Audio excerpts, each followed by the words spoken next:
Hello and welcome to the real episode 29 of After the Breach podcast. We're your hosts, Jeff Friedman and Sara Shimazu. And joining us for this episode is Judith Scott from Iceland. She's going to be sharing with us a lot about Icelandic killer whales, whale watching in different parts of the world, and just amazing things that she's encountered over her career or surrounding whales. Judith, thanks for joining us today. It's a pleasure. Thank you very much for having me. Yeah, and Jeff, welcome. Ahoy. We're doing this from a new location today. Yeah, I think we found a new home here. Usually we record in my house, but I think right now, I don't think I know we're in the office. That's good that you know. And I think this might be our new recording spot. It's kind of comfortable. So you might hear ferries coming in and out in the background, the honking horn and that kind of thing, but just think of it as like ambiance for the Whale podcast. So Judith, thank you so much for joining us tonight, and it's been great having you on the boat the last few days. If you don't mind, for our listeners, giving an intro about yourself, just talking about all the things you'd like them to know about you and what you've been doing with whales for your career, that'd be great. Okay, well, thank you very much for having me here, because I did kind of invite myself, so thanks for that. I'm Judith. I originally come from the UK, but I was born in South Africa. I now live mostly in Iceland, but I am definitely, I hope, at the right place, because I'm a bit of a whale dork. I'm not really a scientist.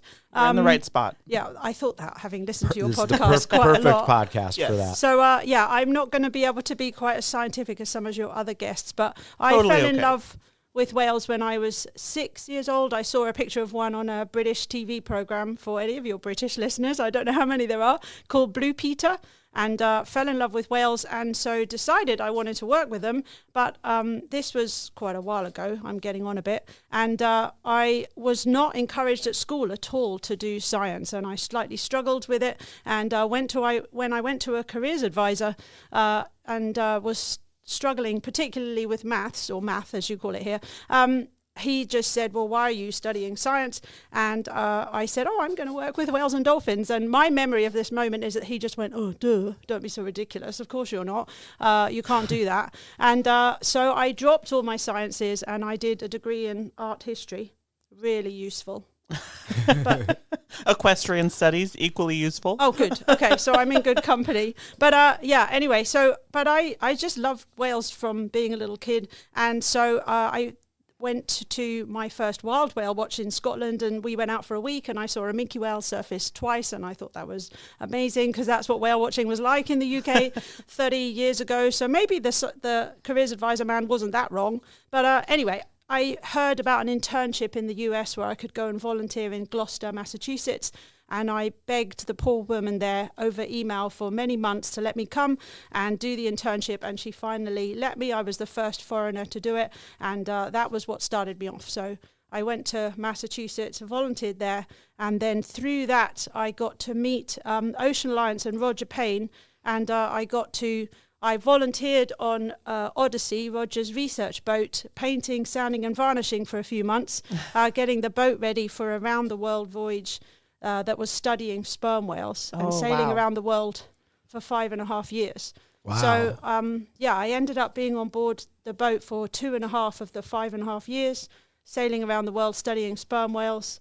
And, that once I had that on my CV, epic. it kind of, it was That is totally epic. For one of your first professional experiences, for that to be the experience that you had, that's incredible. Yeah. Yeah, I mean, I presume your listeners probably know who Roger Payne is, but he was Legend. one of the co-discoverers that humpback whales sing songs. So his discovery in the 1970s helped us, of course, start the Save the Whales movement, because it elevated us thinking of whales instead of big fish as intelligent mammals. And he was on every TV show and in every book I read when I was a little kid. Yep. And same here. His discovery, it's like you said, it really, you can directly correlate it with the rebound of humpback whales all over the world. Yeah, absolutely. And so he, and then of course the two guys that you had out here, John Ford and Mike Bigg, were kind of the first people to study live whales. And I often talk about that when I'm working on the Whale Watch, because it was only the 1970s we started studying them and alive. Before that, we were just studying them dead and killing them. So it was an extreme privilege to get to work for him. And I joined the boat in San Diego and got to sail down to the Galapagos as my first time on board. So for the little art historian that messed up at university, it was a pretty awesome introduction to whales. Yeah, it worked out well. So you didn't really apply your degree between San Diego and Galapagos. I a little bit. I was the chief varnisher on board. So when we were doing the boat in San Diego, I think I had the best brush technique. Sure. So I was the one varnishing. The others were all painting the hull. So I did the varnishing on the boat. That's as art history as I've got in the last 25 years. So where did you go from there after that experience with the research on sperm whales? So I did. I joined the boat. I did Galapagos, and then I spent 6 months in Australia. I did a few months in the Seychelles, and then I joined in the Med and sailed across the Atlantic and got really, really seasick quite a lot. But then I was also going back to Massachusetts and volunteering there in between time, so just kind of splitting my time. And so they offered me the job in Massachusetts as being a whale watching guide, and I applied for a US working visa, and I'm sorry to say they turned me down. Oh. You didn't want me. We would want you. So I gave up. I went and got a proper job for a few years. I thought about going back to working with whales, having gone to Antarctica, being lucky enough to go to Antarctica with Mark Cowardine. I don't know if you guys have heard of him. Yeah. He writes quite a lot of whale books and takes a lot of pictures, beautiful pictures. And so, after that, I sent my whale CV out to lots of people, got totally ignored, as you most often do when you want to work with whales, because lots of people want to do it. And then I ended up going to Iceland on holiday and meeting Gisli Olafsson, who is the boss of Laukitur's Whale Watch in Iceland. And he had ignored my CV. But when I was out on the boat every day for a week, which is what I do when I tend to go to a place, you just book every tour and you go out as often as possible. Yeah. You guys can relate to that. I think it typically is the best strategy, regardless of where you are, where you're going whale watching. It gives you the best odds, and it's going to be different every day. So you might as well just go all in. Yeah. Don't bother seeing anything else when you're on holiday. Just whales. Go whale watching. But he realised who I was. So I did a week on the boat. I was on every day. At the end of my holiday, he pulled me aside. I was just saying goodbye, and he was like, come and have a coffee with me. And he offered me a job then and there. He said, I've seen you on the boat every day. I actually remembered that I've seen your CV. You've done lots of whale stuff. Do you want to come and work for me this summer? And that was my way back into whale watching. So I've done 10 years now working in Iceland. Wow. And Jeff, you actually were booked out with Lauki Tours. I was blown off the water, I think. In 2016, and we just had one. We stopped in Iceland on our way to Norway for a week, and we had 1 day booked with Lauki Tours, and it was really windy, so they canceled the tour. But at the time, they had awesome pizza, and so we did go to the cafe and we got a pizza. And it wasn't quite as good as seeing killer whales in Iceland, but we knew we'd see some in Norway. But it just leaves it open for us to go there and see Icelandic killer whales in the future. Well, yeah, they're still on my list. Yeah. And I have seen Norwegian killer whales, but from what I understand, and we'll talk about this later, this is not just one big North Atlantic population. Yeah, that's what we're understanding as I'm looking at the ecotype poster over your head. Me. But Judith, if you don't mind, we talk a lot about whales on the podcast, as you know. Do you mind giving an introduction onto the North Atlantic type, the Icelandic type at least, and we can talk about the Norwegian type too. But that'd be great if you'd kind of give our listeners an introduction to those whales.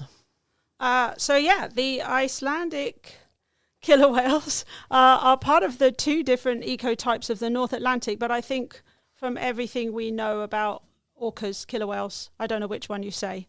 I tend to use either. Yeah, we have used them interchangeably, but soon orcas is not going to apply to every population. Yeah. So I've been trying to steer myself away from orcas and focus on killer whales. They were always killer whales when I was a kid, so I tend to say killer whales, but then sometimes people get terribly upset when you call them killer whales. But They do. But if they saw what we see in how they hunt their prey, regardless of what the prey is, they are killer whales. They are. Yeah. And we've got lots of silly name for things. I give you the sperm whale, so, you know. Yeah.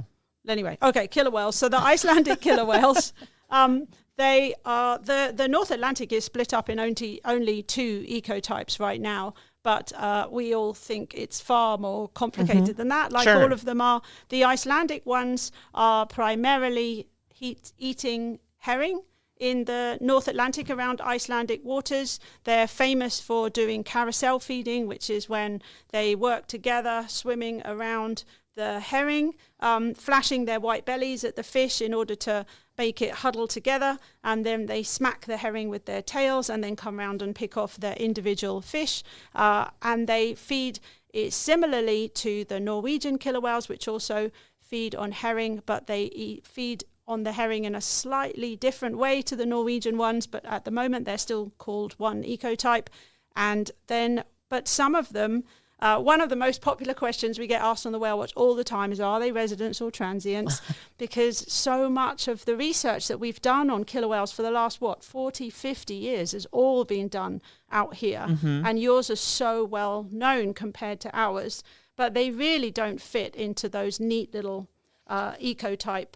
No, and what I try to tell people is, like, when they come out, and we don't really use the resident transient moniker now because it's so misleading, but that really, like, prior to not using that, resident and transient, we're only in the North Pacific. Right. We don't. A lot of people use it interchangeably with, like, oh, if it's a fish-eating killer whale, it's a resident killer whale, or if it's a mammal-eating killer whale, it's a transient killer whale. That's not the case. Well, and I think to your point, Judith, you're right that because all of the early research was done here, that everywhere in the world where you have killer whale populations, which is everywhere, it's like, oh, are they resident or transient? And it's like, no, Right. they're neither. They are their own. And as we've talked about before, we like to fit them into this box that we've kind of constructed by understanding southern resident killer whales and northern resident killer whales, and to some extent the bigs as well. But we're finding that one box does not fit all types. No, need lots of boxes. Right. Yeah, and ours definitely don't quite fit that box because they are primarily feeding on herring in Iceland, but we know that some of them, and not all of them, move between Iceland and Scotland, and when they're in Scotland they are feeding on seals. So the same families have been witnessed, and now they've done isotope analysis to confirm that they are seen in the winter often in Iceland feeding on herring, and then move to Scotland in spring and summer, and there they hunt seals. And whether there's some debate about whether that's a new thing and they've changed behavior, or whether it's historical, but both herring and seals have been massively over-harvested by us. Herring in the 60s and 70s and seals prior to that. So whether that's changed what the killer whales do, we don't really know. But then some of them follow herring year-round and they disappear out offshore and follow the Icelandic herring population year-round and just feed on herring. It's fascinating. That is amazing. Yeah, it's just really interesting that there's, like, some families or some, part of the population that switches, and some that choose to, feed on herring year round. Yeah. It's just kind of mind-boggling. It's not something we would think about with either of the populations that we see here regularly. So different. People often just don't believe us when Right. Are you sure? Yeah. Have people definitely seen it? And then you've got a few, of course, around Scotland that only feed on seals, that stay around Scottish waters and only feed on seals and have never been seen. Interesting. Feeding on fish. So how big of a population are we talking about? Really, the Icelandic ones, not that Scottish one, the Scottish ones, huge compared to yours. So that's also something that I think people often can't believe. Even you guys, I think, were surprised when I said. So and we are talking about research that's in its infancy compared to the kind of research that's gone on out here. So my colleague who has been doing most of the killer whale photo ID on the Whale Watch, whose name is Marie, at Lauki Tours, we have more than 1,000 individuals in our catalogue for the last 10 years, and new ones go in every year. That is the sum total of the population. And then you've got the Icelandic Orca Project run by Philippa Samara, and she has numerous more Icelandic killer whales that we haven't seen from Laukítu's Whale Watch in her catalogue as well. And then obviously there is a lot of overlap. So there's a big population around Iceland. And then there was a bit of a misunderstanding, I think, a few years ago, that when the Norwegian killer whales went AWOL, which I don't know if we're going to talk about that a bit, that they suddenly showed up in Iceland because the killer whale population in the North Atlantic changes where it goes a great deal because of herring. And there was a sort of understanding or a misunderstanding that the Norwegian killer whales had suddenly gone to Iceland, but there are no matches between Iceland and Norway apart from one random group that were recently photo ID'd in Norway that had been photo ID'd in Iceland. But we think that that's that's unusual. It's not this beginning of us finding lots of matches. That was one group that had gone into Norwegian waters. Mostly the Icelandic and the Norwegian populations are separate, even though they're both feeding on herring. And the Norwegian population is also enormous. So you're talking about over 1,500 individuals currently in the Norwegian catalogue. Wow. And to my understanding, and this could be wrong because I know I heard this like years ago, to like our just general knowledge of killer whales, the North Atlantic type are the largest type of like physically, like they get the largest that we've ever measured. Oh, good question. I'm not completely sure about that because I know one of the Antarctic ones is also huge, isn't it? Now we have to quickly look at the poster on the wall. Well, yeah, I think they're one of the largest, but then the Type A Antarctic ones are also enormous. Yeah. So, but yeah, I'm not 100% sure. That's okay. That's okay. I'm not either. So, wow, that's just amazing to me. And we were talking a little bit about this before you came on, about the feeding strategies and this carousel feeding. And you were mentioning the vocalizations that they make when they're feeding. And this is just the Icelandic killer whales. Is that correct? That you were talking about this really amazing vocalizations. So yeah, one thing I think is really cool and not actually discussed that much, and I think a lot of orca aficionados don't know about it, but the Icelandic Orca Project discovered quite a few years ago that when the Icelandic orcas are killer whales, the Icelandic ones are feeding on herring, they still will be orcas. That's true. So I can get away with it. So yeah, you can. Okay, it's just you guys that have to get out of the habit of calling them orcas. Exactly. Good luck. Yeah. Well, yeah, the Icelandic killer whales, when they're feeding on herring, both the Icelandic and Norwegian ones do the carousel feeding. So you see when they're feeding, they obviously go round and round and round. You can see all the dorsal fins facing different directions, and then. But the Icelandic ones are recorded to make a sound that is kind of like a herding call or a screaming call. I've heard it called that in with the humpbacks in Alaska, and it is a relatively high-pitched, long call. I think I'm hoping to give you a recording of it so that you can play it on the podcast, hopefully. Yeah, well, we can drop that in right now.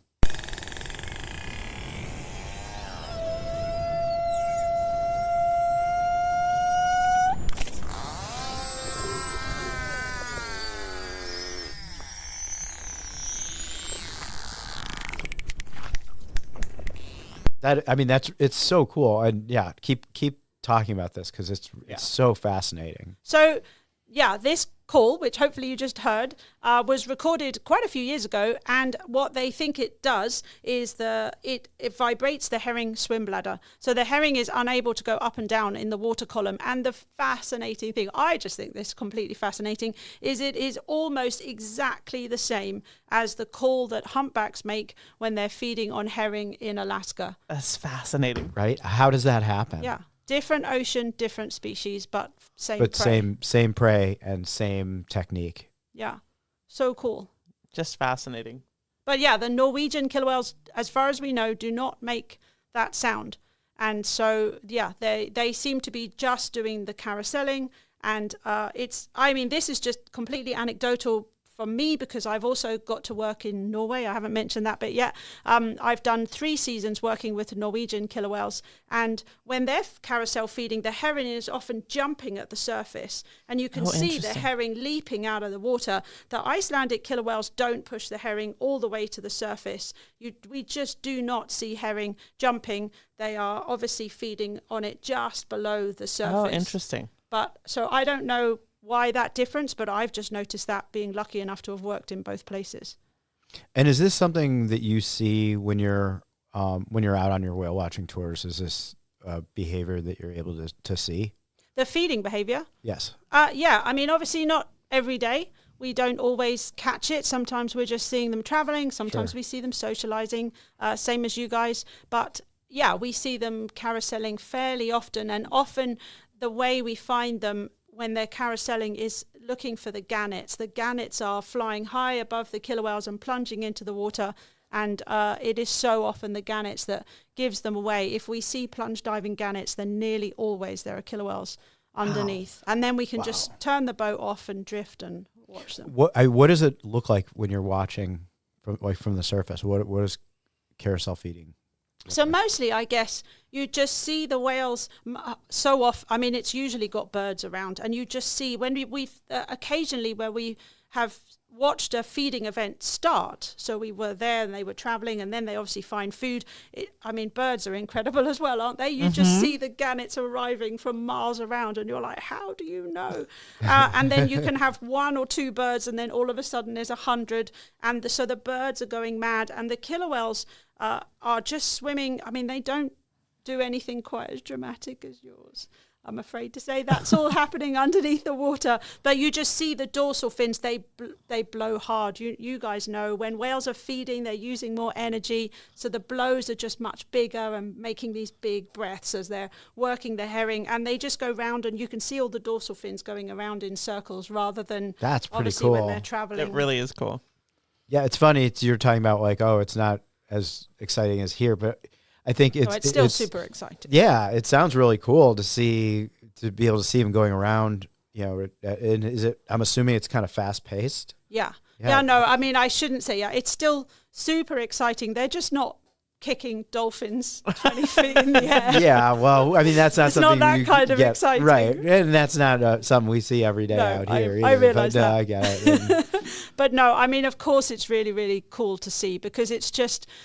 Yeah, it's just exactly so fast-paced with all the birds going in, all the orcas moving fast and doing these big breaths. And so often we just turn the boat off and we just drift. And you just watch them as they continually work the herring. That's so cool. I can't wait to go to Iceland and see this. I know. I really, I do need to go back and give this another try. When is your season? Like if I wanted to go to Iceland to see killer whales, when should I go? How long should I plan on spending there? If I'm one of those people who I'm going to book a trip every day, when and how long? Oh, the $1 million question. Right? When am I guaranteed? That's a job. I'm joking. So the orca season, I presume when you went there before, you came in the dead of winter. So I was there, I believe it was late January. Yeah, we don't even run tours then anymore because the herring has moved. So we haven't talked about the migration of herring yet, have we? It's a complicated fish. But the tours right now start on the 15th of February. February and March is usually good. I mean, we don't like doing percentages because they change all the time. They change from year to year. But, we're talking about, I would say, 70-80% at least of the time we find orcas out. Our best season, considering we're one boat. We're the only people looking for them. There's not a network of people looking. So we're finding them. Here. Yeah. That's something I noticed being out with you the last few days, how different that aspect is. But our peak season right now is usually April, May.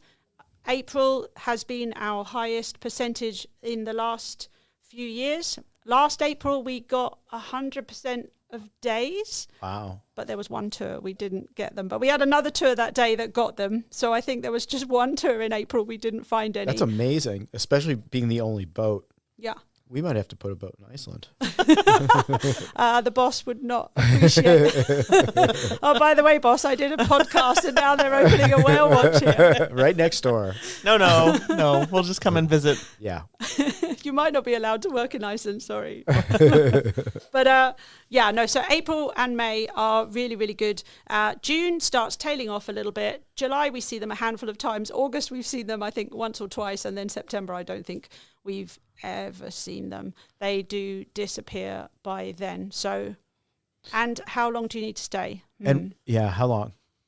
$1 million question. Well, it sounds like in April, if I stayed for a week, then you April have a and May, really good chance. A really good chance. We are exceedingly weather dependent Sure. in Iceland. As you found out, although you did only do one day, we had a really unusual period last May where we were cancelled for 12 days in a row. Wow. Because of a massive storm. So the North Atlantic is a volatile place, but that is extremely unusual. And we were all tearing our hair out after that long. Usually it's not that bad. But yeah, you do need to spend a few days in the area, because if you're just driving up for a day trip from Reykjavik, which so often people do, your chances of the trip being cancelled are medium because they're cancelled reasonably often. And so you need to spend at least a few days in the area and give yourself time to try. Sure. Yeah, to get out on the water. I mean, really, just like anywhere. Yeah, Right, really. Right. Yeah, I mean, we have people that do day trips here. They're in Seattle and they come up here they're here for 5 hours. And, there's no guarantees anywhere. But yeah, you're definitely much more weather dependent than we are, because the weather is much less variable here than it is. And I don't think I Iceland. mentioned where we go from. We go from a town called Ólafsvík now. If you're going to Iceland, please drive to the right town. We used to go from a town called Grundarfjörður, which is probably the one That's you went where I from. was, yes. And Don't speaking go of from there weather, anymore. we got blown off the water, so we couldn't go. And we got snowed in. We were supposed to be there for 2 nights or 3 nights, and we got snowed in and had to stay an extra 1 or 2 nights. Yeah, make sure your car has spiky tires. Yes, absolutely. But we're starting in February now, and as I say, April, May is generally the better time to come now, so the snow is less of a problem, but it can snow in June in Iceland, so yeah, be prepared for anything. What are you seeing other than killer whales? Are you seeing humpbacks? What else are you seeing out there? So springtime, April, May in Iceland is also a really, really good time for sperm whales. So we are super lucky that quite often we see both sperm whales and killer whales on a 3 to 4 hour trip. So that's fairly unique from anywhere else in the world. The sperm whales are only males. We don't get the females and young there. And they come in the springtime, we think, to feed on lumpfish, although we're not entirely sure what they're feeding on. And they're in relatively shallow water, so you can sometimes see the blows of sperm whales from land, which is, again, quite unusual. Wow, yeah. That's incredible. When you say shallow water, 300 meters. Wow, that's for sperm whales, that is shallow. So, so we see them a lot in the deep water. If we have the weather to go out there, they're very, very weather dependent. We do see humpbacks. Humpbacks are increasing in Iceland like they're increasing here. Just astonishing how many humpbacks we're seeing come in more and more. Minke whales are tough, but kind of like here. Yeah, sometimes we see them. And white-beaked dolphins, probably the best place in the world to see white-beaked dolphins. All right, we're definitely going to have to plan a trip. Yep. And then, We occasionally might have other to plan things. an after the breach trip to Iceland. You're very welcome. But yeah, occasionally fin whales, we've seen blue whales, sei whales. There's a few other things that come in, but those are all very rare visitors. That's really cool. Here's a question that we ask a lot of people that come on the podcast. Some of the most epic, like 1 or 2, like just absolutely epic trips that you've done in Iceland, like with the killer whales. That just, I know it's so hard. It's so hard, and people ask us. I'm sure they ask you when you're on their tours. Oh, what's the the coolest thing you've ever seen? Yeah.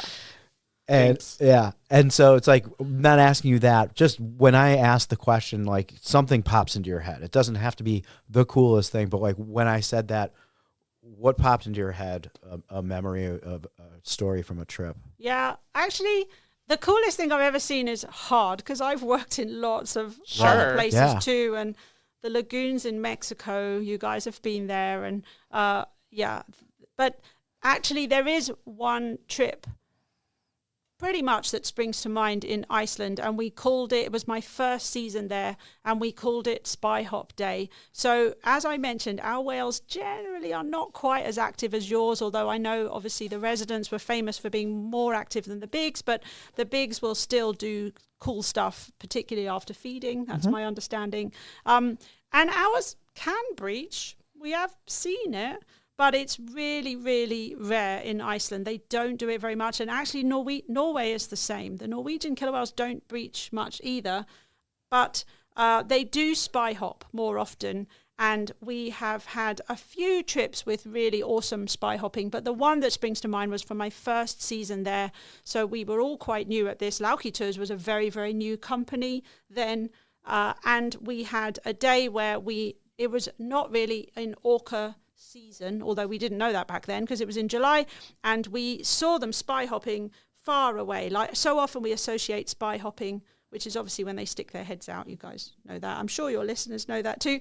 But we associate it often with them looking at us, and of course maybe sometimes they are doing that. But in Iceland, we think with those killer whales, it is predominantly a social behavior that they're doing when groups come together, and so we saw them spy hopping in the distance. It was nothing to do with us. We went over and they were just spy hopping for the whole hour we watched them. We So saw cool. hundreds of spy hops. I have a photo of 4 of them spy hopping at the same time.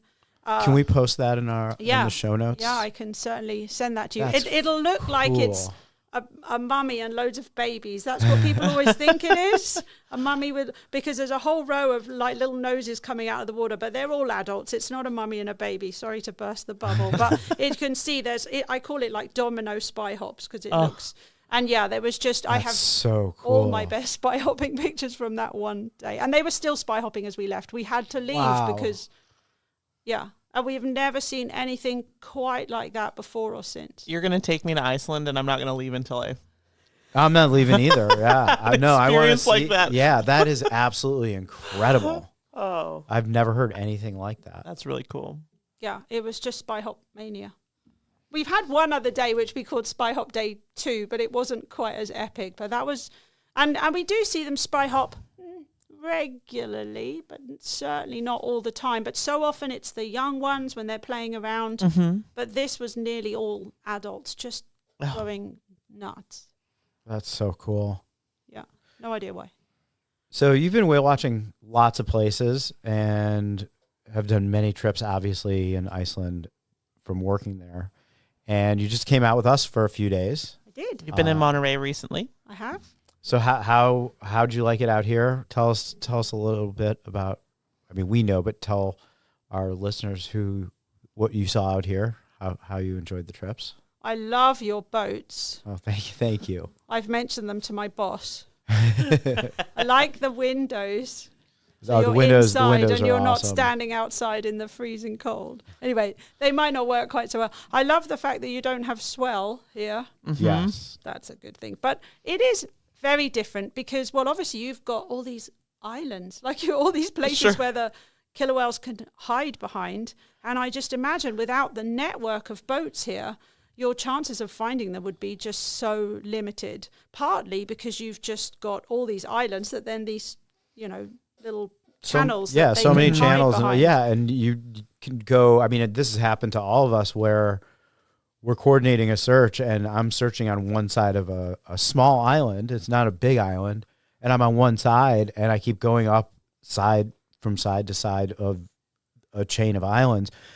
And somebody else picks up the killer whales a half an hour later and they were on the other side of the islands. And it happens to all of it. Without a network out here, no one would, I think you'd see whales on like 5 to 10% of your tours, no matter what company you were with. Yeah, and that's obviously, I mean, you were, when I told you our percentage rates earlier and the fact that we're just one boat, you were just so surprised. Amazing. So it would be interesting to know how many groups there are likely to be in our fjord at any one time because, we are the only boat looking. So the fjord is big. So it's 50 miles across. It's the biggest fjord in Iceland. And we have a drop off that we mostly look along. And but that's one of the big differences, I think, is it's only us looking. So some days that's a bit of a curse when you're just sure there's some out there and we can't find them. But many days it's an absolute pleasure. So I do think we are extremely lucky to be the only boat with the whales. I think the infrastructure in that area and the weather conditions in that area has just kept any other boats away. It's not one of the big whale watching hubs, and the orca season is relatively short, and then it can become a little bit more difficult to find whales later in the year for us. So the other companies, nobody has started there, and so we're the only boat with the whales, and that is an absolute joy. But the other big difference is the regulation. So obviously you guys are heavily regulated for good reason, because there are quite a few more boats out here, and obviously you have the critically endangered southern residents as part of your population. So obviously the regulations here are a big part of this working here. Sure, I absolutely. guess. Well, it's also, so there are more commercial whale watching boats. One of our killer whale populations is endangered, but this is also a very large and growing hub of recreational boaters. And we just don't have that. Right. To deal with. Yeah. It's too friggin' cold. So we just don't have lots of people. There's obviously fishing boats out there and a little bit of other traffic, but goodness, it's negligible compared to what you're dealing with here. So we have a voluntary code of conduct in Iceland. I think many people would like it to become compulsory, because there are other places in Iceland that are not watching orcas. We are the only whale watch that sees orcas regularly, but there are other places in Iceland where there are multiple whale watching boats. And so we do need some regulation on the whale watching in Iceland. Right now we have a voluntary code of conduct, and And what is that? What are the distances in that? Goodness, it's so different to yours. 50 meters. 50 meters. Sure. Yeah. And actually that's like pretty normal for elsewhere in the U.S. for dolphins, which orcas are dolphins. Killer whales, yes. Thank you. 50 yards for us, because we use... Yeah. Well, yeah, and I think, I think Monterey is 50 to 100 yards. 100 for the big whales and 50 for dolphins. Yeah. But, is it... And I think that's the global standard. I think the Salish Sea is definitely an outlier. Yeah, 50 to 100 is fairly typical in meters, isn't it, for most places? Yes. And then obviously I think the important thing is, what's so important, I think, in some ways, maybe I shouldn't say this, but you can edit this out if you want to, but in some ways more important than distance is speed. Absolutely. Absolutely, 100%. Yeah, it's how fast you approach them. And our orcas, we are pretty sure they know our boat. And I have to say, we get a lot of really, really close approaches that are totally on their terms, because we're the only boat out there watching them. And so in that respect, we're very, very lucky. But of course, the speed you approach them and the angle you approach them. Yep, absolutely. Is obviously vital. I think it really, I said this on the boat the other day, and because somebody was asking about boats and how it impacts killer whales. And I talked about the nuances of, okay, well, this is how it impacts killer whales when you're looking at it in a textbook. But when you're looking at it in the real world of boats and killer whales on the water, not in a model, and this is like actually what happens out there, if you are respectful when you are approaching and you slow the boat down, well outside of their area, and you operate the boat in a way that is predictable to them, it really is non-impactful for them, and that they will give you close approaches that they're completely in charge of that. And we've seen this, you see this in Iceland, we've seen this other places around the world, and we do see this out here where sometimes that they will either after a long dive or at the surface, they make a hard turn, they come right over to us, and we feel the same as you. Like, they know our boats. They know we operate respectfully around them, and we're predictable. And we see how they behave around boats that are not predictable, that are coming right on top of them at speed, or, there might be some research boats out there that are following them very closely at high speeds and putting things out over them and trying to suction cup them. And we see that they react poorly to that. That is impactful. They're smart animals. Yes. Yeah. And just, from backing up, yes, they're smart animals. And how do we behave? We think we're smart animals. How do we behave when somebody is running quickly towards us and personal around space. us and acting unpredictably?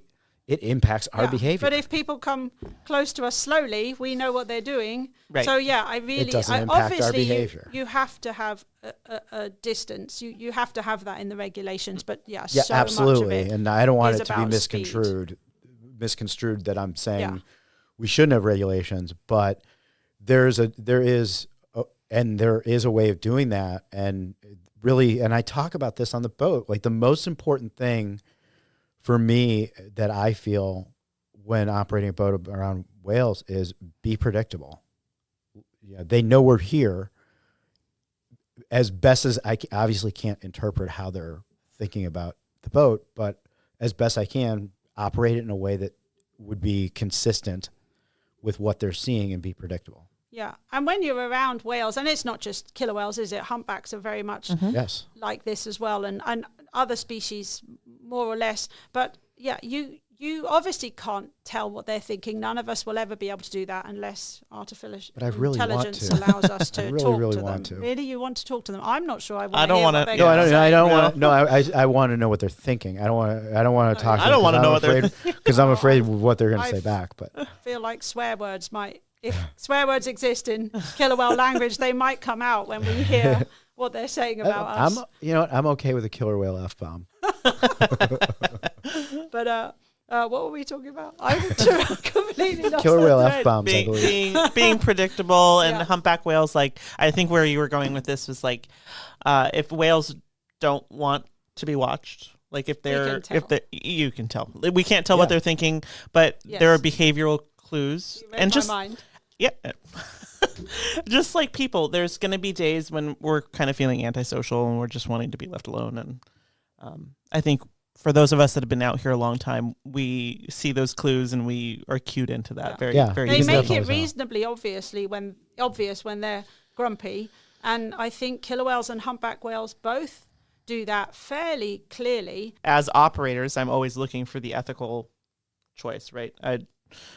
I want to promote ethical operators, whether it's here, whether it's in Australia or wherever in the world, right? That's our goal, is to kind of create this like beautifully ethical practice of sharing this world with whales, because that's what we ideally would, want to do for the rest of our lives and beyond.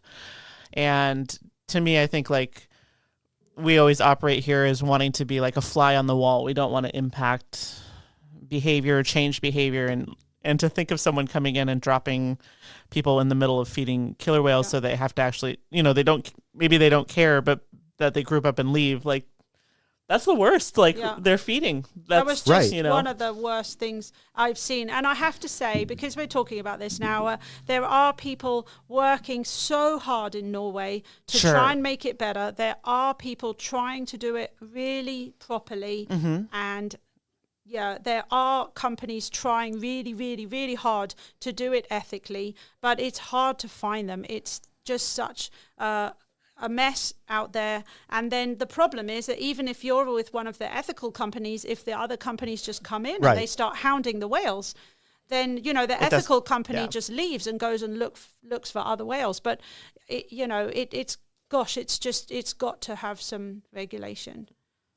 But it's the sorry. No, I was going to say I think at some point soon that's going to. So. There are certainly people working really hard on it. There's people. I don't want to say her name on here because I haven't asked her permission. But I know somebody working out there who adores those whales and is doing everything she can to out the people who are doing it irresponsibly and working so hard to try and make it good. So of course it's not everybody out there, but the interesting, I don't know, I was just going on a slight segue, but the interesting thing about Norway is, and I briefly just mentioned the herring migration and the fact we don't do winter whale watching in Iceland anymore in Grundarfjörður is because the herring changes its winter migration. And that's something that herring does, and it's something that historically, as far as we know, herring have always done, but it's fascinating. How do millions of herring decide where to go? And that's one of the strange things about Norwegian whale watching, is that where that whale watching started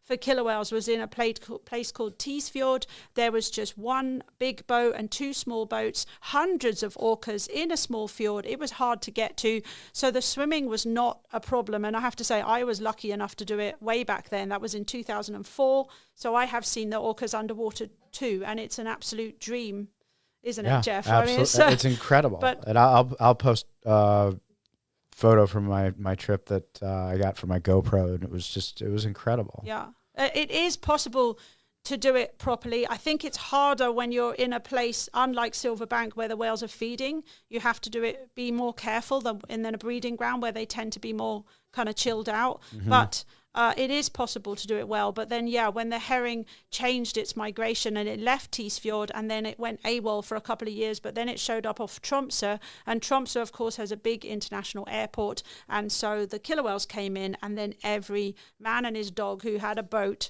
started going out to watch those killer whales. Well, I wonder what will happen when the herring move next. Yeah. They've been in the same place for quite a few years now, so we wait to see what happens. Is there any rough cycle of how often that changes? The rough cycle that I have been told, and I'm definitely not a herring expert, was about 7 years. Okay. But Grundarfjörður in Iceland, we did not have 7 years. The herring changed quicker than that, which was very upsetting and ruined our winter whale watching. And in Norway, Sjøvey is where the herring has been recently, so it's a bit further round from Tromsø. It's quite a journey to get there from Tromsø, so it has put some of the boats off. But it's been going there now for quite a few years, and everybody's wondering what's going to happen next and how many more years they have of whale watching in Norway. Yeah, it is one of the underlying fascinating things of how do you get millions of fish to coordinate and be like, nope, we're going to change it and we're going here. Mm-hmm. Everyone get the memo. Yeah. The natural world, fascinating. Absolutely. Yeah, we answer some questions, but we usually create more. Mm-hmm. Yeah. Go. Well, Judith, thank you so much for joining us. It's been a pleasure talking to you, and we look forward to talking to you more and hearing more about your seasons upcoming. I know that you've been here and traveling for this kind of spring season, but we'd love to talk with you again as you're traveling more and seeing more cetaceans, and we'd love to have you back out on our boats and come back anytime. Thank you. We'd love to have you out in Iceland, hopefully with good weather, and you could record a podcast in Iceland. I think we should plan. If you're interested, send us an email to afterthebreachpodcast@gmail.com, but maybe after the Silver Bank, maybe next year, we should put together a trip to Iceland. Yeah. And so, let us know if you're interested. Send us feedback, any questions, suggestions on upcoming episodes. And absolutely, no matter what else you do, stay safe out there.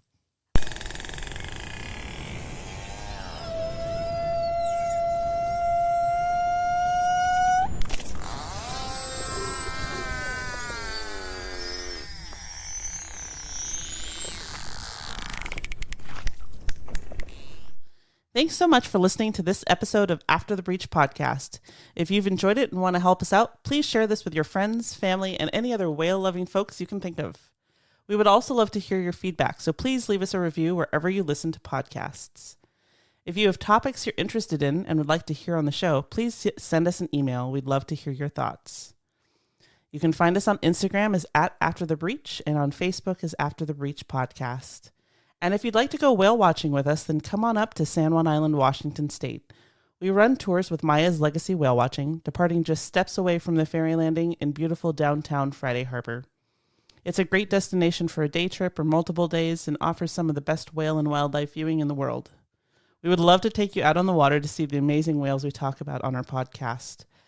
You can book a tour through the company website at www.sjIwhalewatch.com and make sure to mention you're a podcast listener when you book.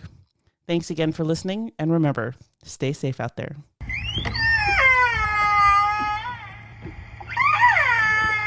Judith, thanks so much for joining us all the way from Iceland, and you've been out with us the last...